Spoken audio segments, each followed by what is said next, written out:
Good afternoon, it's Liam Neild here with your MU review for Manchester United's 3-0 victory over Sunderland in the Barclays Premier League on Saturday. As you could probably tell, Matt was unable to join me here today. We had some scheduling problems, and with United having a quick turnaround to the Champions League in midweek, we needed to get this video up and running.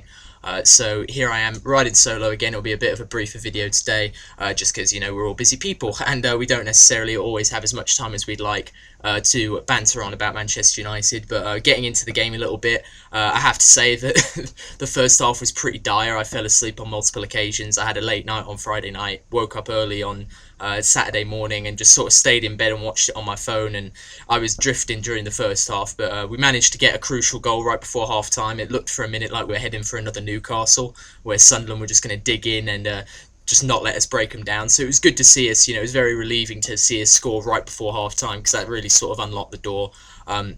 The goals just in general, having another one on the other side of half-time, Wayne Rooney finally getting a Premier League goal, something to really get the monkey off his back. He's scored 4 in other competitions, but he's not managed to get one in the Premier League until now. So good for Wayne Rooney, good for Memphis Depay as well to get his first Premier League goal, and to get him on either side of half-time was really critical for us. It really sort of defined the game, because it really could have been a frustrating afternoon for us the way we were playing. We didn't look very incisive. We didn't look like we were going to pick the lock until we sort of felt a bit more comfortable. But moving on from that, we didn't have the fanciest goals. We sort of just got the ball over the line, and that's fine with me. I don't care as long as they go in. Like Louis van Gaal says, I'm thrilled if David De Gea scores the winner. I don't care who scores. I don't care how they go in, as long as they're legitimate and they count, and we get the points on the board. That's all that counts to me. But in the second half, I really did enjoy the game a lot more, because it looked as though once we sort of had the lead, we felt a bit more comfortable. We sort of let ourselves express ourselves a little bit more, because one of the criticisms that Van Gaal's team has faced, over the last sort of year and a bit since he's been in charge, has been that he sort of puts his players in a straitjacket. That was part of the reason why Di Maria, for example, didn't really thrive at the club, was that he's a creative player, but he was being told to play in such a rigid way.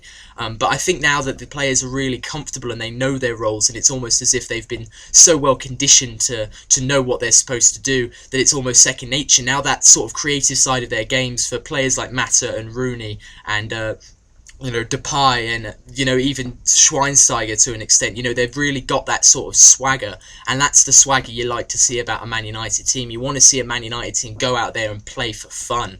It's a Premier League game, 3 points are on the line, but you're 2-0 up, you're sort of cruising. You don't want us to be sort of just seeing the game out. You want us to be pushing forward, trying to put on a show, and I really did feel like United were going that way in the second half. I think we could have won 4 or 5, maybe even 6-0 once we'd gotten the 2 goals. And 3-0, 2-0 would have been a bit disappointing if you ask me, but obviously I would have taken it. But that third one from Juan Mata, who's been in spectacular form these last couple of weeks, I think he's either scored or made a goal in his last, or in 5 of his last 6 games, some impressive stat like that. And he took it so calm and with such composure, and he was so calm when he took the effort.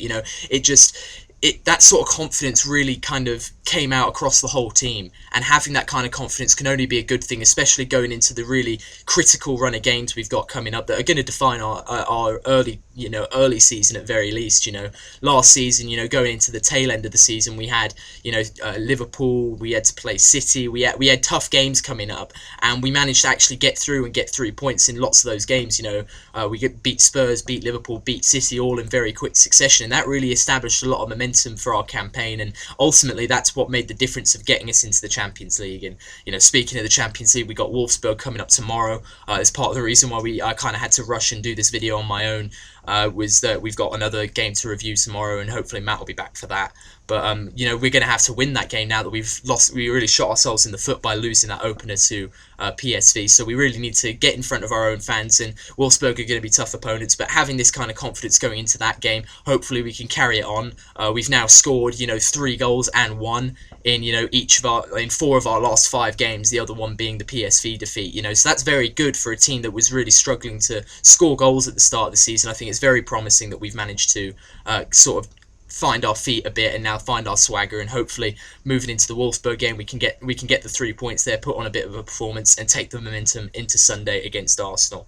My man of the match is Mr. Juan Mata once again. I do want to sort of retroactively go back and give the man of the match for the Southampton game last week. I would like to give that man of the match to Anthony Martial, having seen, the match of the day highlights and sort of gone over the game again. In the moment, I was very into Juan Mata because statistically, he'd scored and assisted, but Martial got the 2 goals. He really made the difference. So I'd like to give him the man of the match in that game, because I think it would be very hard for him to have not received a man of the match from me, yet.